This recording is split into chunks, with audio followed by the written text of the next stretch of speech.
Revolución rusa, a inicios del siglo XX, se regía bajo un régimen zarista, autocrático y represivo. Una sociedad rusa donde las libertades brillaban por su ausencia.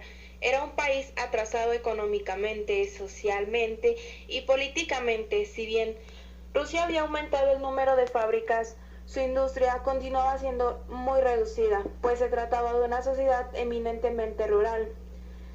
Se tenía la más absoluta desigualdad debido a que se clasificaban en solo dos clases sociales, la nobleza y el pueblo llano. No había clase media, a pesar de que en 1898 se había creado el Partido Socialdemócrata Ruso. Este aún carecía de la fuerza social necesaria. Dentro de este partido político existían dos corrientes políticas, los mencheviques moderados y los bolcheviques radicales. Los personajes más importantes durante la Revolución Rusa fueron el último zar Nicolás II y su esposa, la emperatriz Alejandra, también como Vladimir Lenin, un gran activista del movimiento comunista ruso, líder bolchevique del Partido Obrero Socialdemócrata de Rusia y llegó a ser el líder de la Unión de las Repúblicas Socialistas Soviéticas. León Trotsky, conocido por ser uno de los principales responsables del estallido de la Revolución de Octubre que creó al potente Ejército Rojo. Alexander Kerensky. Este abogado consiguió derrocar al régimen zarista y destacó por ser la figura principal del gobierno provisional que estuvo al mando durante la Revolución de Febrero. La Revolución Rusa son los acontecimientos sucedidos entre febrero y octubre de 1917 que llevaron al derrocamiento del régimen zarista y a la instauración del primer gobierno socialista del mundo. Las causas más importantes que motivaron este movimiento fueron las sucesivas derrotas de la Primera Guerra Mundial que Rusia sufrió, consiguiendo que desacreditaran a los Romanov, la última dinastía zarista, sumadas al hecho de que al momento de ingresar al conflicto todos los partidos se mostraron a favor excepto el Partido Obrero Socialdemócrata. La situación de opresión y pobreza a la que estaba sentenciado el campesinado ruso desde hacía ya mucho tiempo, el mando absolutista de la monarquía zarista.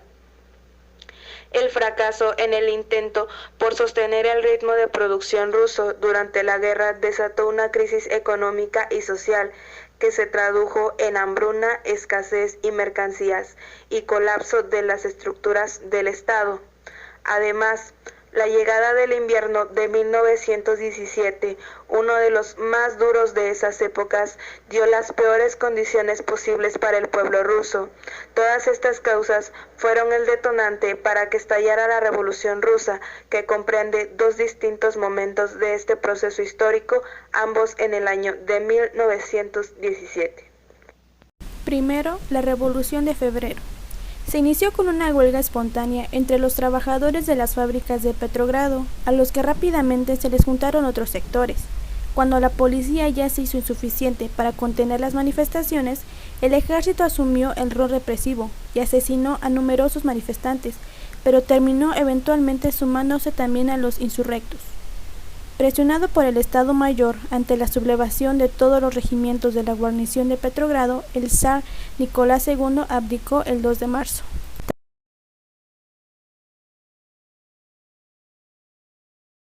Tras el fin de la larga historia imperial de la dinastía romano, la sucesión fue asumida por un gobierno liberal provisional formado por miembros de la Duma y presidido por el aristócrata Georgy Lvov y Alexander Kerensky, con el objetivo de continuar la guerra y la recuperación económica del país inspirada en las estructuras occidentales. A lo largo de 5 distintos gabinetes que fracasaron en su intento de contener la desastrosa situación del pueblo ruso y continuar con los esfuerzos de la guerra al mismo tiempo. Ante la demora en la aplicación de las reformas que el pueblo ruso exigía, la más radical de los revolucionarios, el partido bolchevique encabezado por Vladimir Lenin, ganó partidarios a ritmo acelerado hacia el otoño de 1919, sentando las bases para la Revolución de Octubre. La Revolución de Octubre. Lenin y León Trotsky planearon el derrocamiento del gobierno provisional para instalar el sistema comunista organizando un golpe estratégico. El plan ideado por los bolcheviques fue tomar el poder del país durante el segundo congreso de los soviets, catalogando cualquier intento en su contra en un acto contrarrevolucionario. Se instauró el Comité Militar Revolucionario del Petrogrado, CMR, controlado por los bolcheviques, formado por trabajadores soviéticos dirigidos por Lenin, otorgándoles todo el control de la fuerza y arrinconando así en poco tiempo al gobierno provisional, el cual le fue arrebatado formalmente el poder en pocas semanas y logrando constituir finalmente un gobierno socialista. Sin embargo, los enfrentamientos continuaron a lo largo de Rusia en diversas etapas, y con lo del poder bajo el mando de los bolcheviques se llevaron a cabo las votaciones de la Asamblea Constituyente Panrusa, en la que los socialistas revolucionarios resultaron vencedores por una amplia diferencia, seguidos por los bolcheviques y luego el resto de los partidos. Renuentes a entregar el poder a la Asamblea Constituyente, que Lenin consideraba menos democrática que los soviets, los bolcheviques iniciaron una campaña alegando que la suya era una democracia superior, y a través de una serie de enfrentamientos encendieron la mecha de la guerra civil venidera, que enfrentó por el mando del Estado al bando bolchevique Lenin Rojo contra el movimiento menchevique blanco entre 1918 y 1921, que terminó con la victoria del bando rojo. Así que impuso el leninismo y se formó la Unión de Repúblicas Socialistas Soviéticas en 1922.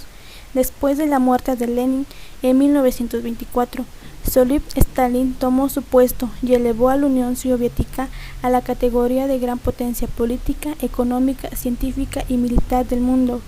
La URSS llegó a su fin en el año de 1991. Hablemos de las consecuencias que trajo consigo la revolución. La primera, la caída de la monarquía zarista y el inicio de la historia comunista de Rusia. También, el inicio de la guerra civil. Se produjeron cambios culturales significativos en Rusia, sobre todo en lo que respecta al rol de la familia tradicional, permitiéndose el aborto legal, el divorcio y la despenalización de la homosexualidad, aunque volvió a prohibirse en 1934. Esto también se tradujo en mejorías sociales para las mujeres. También se aprobó el triple principio de laicidad gratuita y obligatoriedad de la educación formal. Transformación de las viejas estructuras feudales heredadas de la Rusia zarista, lo cual condujo a un lento proceso de modernización que inicialmente sometió a las poblaciones enteras a la hambruna, resultando en millones de muertes, especialmente en los años de 1932-1933. Surgimiento del Estado policial leninista, que inspiraría a la venidera Unión Soviética.